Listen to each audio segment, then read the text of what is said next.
तो गाइस मैं हूं अंकित और आप देख रहे हैं रेसलिंग फैंस नेटवर्क। शुरू करते हैं गाइस अपनी बातों को सबसे पहले authors of pain and Karrion Kross से। तो अब आपको आइडिया लग चुका होगा कि ऑथर्स ऑफ पेन कहां पे जाने वाली है, क्या होंगे उनके लिए फ्यूचर प्लान्स। आज के स्मैकडाउन में जो विजनेट एयर हुआ वहां पे जो है आपको देखने को मिले होंगे authors of pain with Karrion Kross. Basically Karrion Kross का विजनेट एयर हुआ था एंड वहाँ पे ऑथर्स ऑफ पेन की जो है हमें देखने को मिलती है इमेजरी। हालांकि क्लियर वो देखने को नहीं मिल रहे थे, उनका शैडो देखने को मिल रहा था, उनके साथ पॉल एलरिंग भी थे। अब ऐसे में जो ये चीज़ स्पॉइल हो चुकी है, कंफर्म हो चुका है कि एओपी साथ जाने वाली है कैरियन क्रॉस के साथ। अब मैं देखो सिर्फ इस चीज़ के लिए नहीं एक्साइटेड हूँ कि भाई एओपी वापस आ रही है, बल्कि एक्साइटमेंट इस चीज़ की है कि कैरियन क्रॉस को एक डार्क फैक्शन मिलने वाली है एंड हो सकता है कि एओपी के अलावा भी और कुछ बंदे कैरियन क्रॉस अपनी फैक्शन में रिक्रूट करें। एंड अगर ये चीज़ हो रही है तो मे भी हो सकता है कि ये कुछ डोमिनेटिंग फैक्शन में से एक हो एंड कैरियन क्रॉस एक पुश डिजर्व करते हैं ज़रूर से। तो आई थिंक ये वही पुश है जो कि ट्रिपल एच उनको देना चाह रहे थे। एओपी उनके साथ आ जाएंगे, पॉल एलरिंग उनके साथ होंगे, तो हो सकता है कि और जो है इनको मैसिव पुश मिले आने वाले टाइम के अंदर। देखते हैं कि क्या ये फाइनल रिक्रूट्स हैं या फिर इसके अलावा भी कैरियन क्रॉस किसी और को रिक्रूट करेंगे। अभी के हिसाब से एओपी कंफर्म हो चुका है कि वो कैरियन क्रॉस के साथ उनके फैक्शन के अंदर काम करने वाले हैं। आगे बढ़ते हैं गाइस, बात करते हैं अगली स्टोरी के बारे में जो कि कोडी रोड्स को लेके डब्ल्यूडब्ल्यूई कोशिश कर रही है कोडी रोड्स को वापस से कॉन्ट्रैक्ट के अंदर रीसाइन करने के लिए। अब ऐसा नहीं है कि कोडी रोड्स का कॉन्ट्रैक्ट खत्म हो रहा है, कोडी रोड्स स्टिल डब्ल्यूडब्ल्यूई के साथ कॉन्ट्रैक्ट में एंड एटलीस्ट कम से कम रेसलमेनिया 41 तक तो रहेंगे ही रहेंगे, इतना तो मैं श्योर हूँ। लेकिन इसके बावजूद डब्ल्यूडब्ल्यूई चाहती है कि अभी के अभी कोडी रोड्स से एक और कॉन्ट्रैक्ट रीसाइन करा लिया जाए एंड बेसिकली उनके कॉन्ट्रैक्ट को एक्सटेंड कर दिया जाए। अभी हमने देखा कि डब्ल्यूडब्ल्यूई बेली वगैरह के साथ, ऐसे कई सारे सुपरस्टार्स के साथ, डोमिनिक, शार्लेट, रे मिस्टेरियो के साथ कॉन्ट्रैक्ट्स वगैरह रीसाइन करा रही है, डील एक्सटेंड करा रही है। तो वो लगे हाथ कोडी रोड्स के साथ भी जो है मल्टी ईयर डील साइन कराना चाहते हैं वापस से एंड उनके कॉन्ट्रैक्ट को एक्सटेंड कराना चाहते हैं। फाइटफुल का कहना है, sources have confirm to Fightful that WWE has been engaged in talks with Cody Rhodes about a multi year contract extension.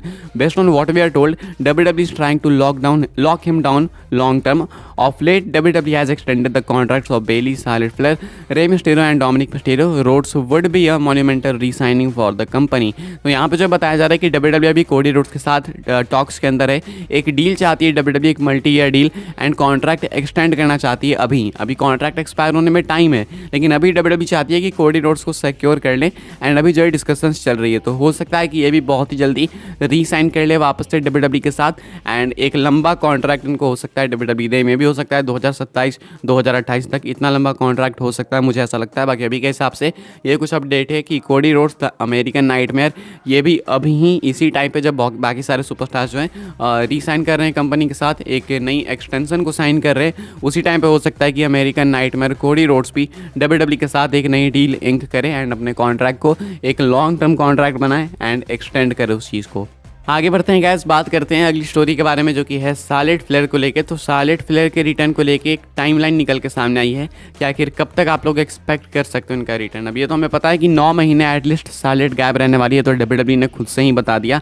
अब ऐसे में पीडब्ल्यू इनसाइडर क्या कहती है इससे रिलेटेड, पीडब्ल्यू इनसाइडर का क्या कहना है वो मैं आपको बता दूँ। इनके अकॉर्डिंग जो शार्लेट फ्लेयर हैं वो मे भी आपको अक्टूबर के आसपास देखने को मिल सकती है। pwinsider.com has been told by WWE sources that Charlotte Flair is scheduled for knee surgery in early January.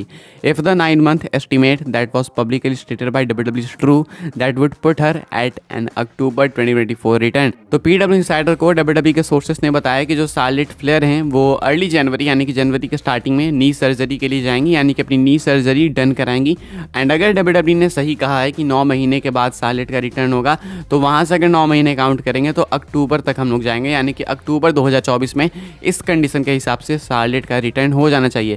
Condition क्या है, जनवरी के स्टार्टिंग में उन्हें जो है नी सर्जरी अपनी डन करानी है एंड अगर वो चीज़ हो जाती है तो देन अक्टूबर 2024 में शार्लेट का रिटर्न होगा। लेकिन आई थिंक जितना मुझे लगता है कि WWE ने 9 महीने कहे तो हैं, लेकिन एग्जैक्टली 9 महीने बाद वो वापस नहीं आ जाएंगी। मुझे लगता है कि अगर WWE इतना वेट करेगी तो पूरा साल निकाल ही देगी, नवंबर दिसंबर निकाल देगी, यानी कि अब डायरेक्टली हो सकता है कि सीधा आपको 2025 में ही शार्लेट देखने को मिले, यानी कि एक लंबा ब्रेक हो सकता है शार्लेट के लिए। अभी के हिसाब से कुछ अपडेट का कहना है। पीडब्ल्यू इनसाइडर कहती है कि अक्टूबर में वैसे तो आ जाना चाहिए अगर WWE सही कह रही है तो, लेकिन स्टिल कुछ कह नहीं सकते, टाइम लग सकता है। हो सकता है WWE जानबूझ के भी वेट कराए, हो सकता है कि रॉयल रंबल में ही सीधा उनको लाना चाहे 2025 के रंबल में। काफ़ी टाइम, अब ये काफ़ी दूर की चीज़ होगी, अब अगले साल इसके ऊपर अच्छे से डिस्कशन करेंगे। अभी के हिसाब से जो है ये कुछ अपडेट है। आगे बढ़ते हैं गैस, बात करते हैं अगली स्टोरी के बारे में जो कि सीएम पंक को लेके, सीएम पंक का शेड्यूल रिवील करा है डब्ल्यूडब्ल्यूई ने रॉयल रंबल तक का। अपकमिंग सीएम पंक का शेड्यूल क्या है, कब कब वो अपीयर होने वाले हैं, इसको लेके डब्ल्यूडब्ल्यूई ने खुद से एक अनाउंसमेंट कर दी। एंड काफ़ी रेयरली अपीयर होने वाले हैं सीएम पंक रॉयल रंबल के आसपास। अभी तो 26 तारीख 30 तारीख को मैचेस रसल करने वाले हैं लाइव इवेंट में, ये चीज़ मैंने आपको पहले ही बताई, तो ये तो कन्फर्म है, इसको हटा ही देते हैं। मेन शोज की बात करते हैं।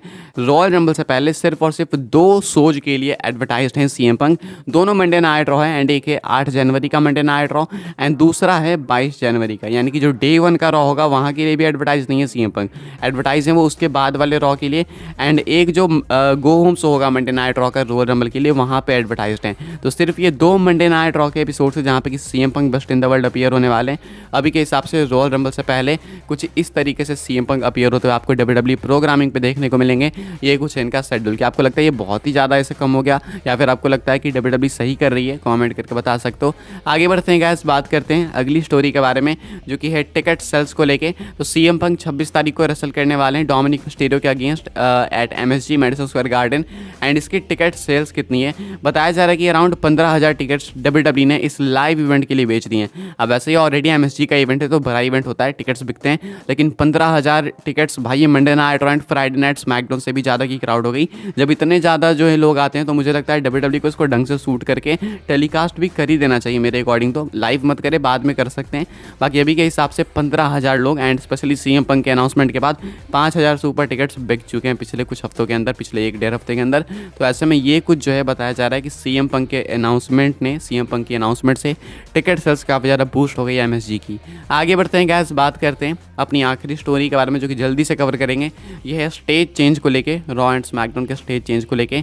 नया स्टेज कब आपको देखने को मिलेगा, तो अगर आपको याद हो कि 2024 में डब्ल्यूडब्ल्यूई चीज़ करने वाली है, एंड सबसे ज़्यादा चांसेस है कि डब्ल्यूडब्ल्यूई प्रोबेबली इसको करते हुए दिख सकती है नई डील्स के साथ, यानी कि अक्टूबर में स्मैकडाउन यूएसए नेटवर्क पे जाएगा, वहाँ पे आपको स्टेज चेंज होते हुए दिख सकता है। And at the same time Monday night raw शायद डब्ल्यूबीडी या फिर जो भी कर रहे हैं लोग अपने एक अलग नेटवर्क पे जाएगा, तो उस टाइम स्टेज चेंज होने के चांसेस हैं। लेकिन उससे पहले भी एक मौका है डब्ल्यूडब्ल्यूई के पास, एंड ये आएगा ड्राफ्ट के टाइम, जो रेसलमेनिया के बाद ड्राफ्ट या सुपरस्टार सेकअप जो भी ये करेंगे, उस टाइम भी डब्ल्यूडब्ल्यूई को एक मौका मिलेगा। तो ये 2 अपॉर्चुनिटीज़ है डब्ल्यूडब्ल्यूई के पास, इन दोनों में से कहीं पे भी डब्ल्यूडब्ल्यूई आपको स्टेज चेंज करते हुए दिख सकती है, या तो रेसलमेनिया के तुरंत बाद जब वो ड्राफ्ट होता है, या तो फिर मान के चलो ये जो डील होगी टीवी डील फाइनलाइज, या जब ये नेटवर्क्स चेंज करेंगे ब्रांड्स अपने, तब स्टेज आपको चेंज होते हुए दिखेगा। तो ये कुछ है बताया जा रहा है अभी के हिसाब से।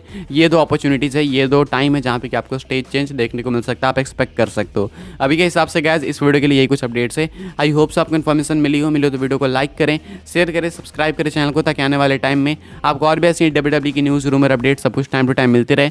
फॉलो कर सकते हैं मुझे इंस्टाग्राम एंड ट्विटर पर, लिंक आपको मिल जाएगा डिस्क्रिप्शन में। मिलते हैं अपने नेक्स्ट काफ़ी इंटरेस्टिंग वीडियो में। व्हाट्सएप चैनल भी ज्वाइन करें ना बाय द वे, उसके भी लिंक है डिस्क्रिप्शन में।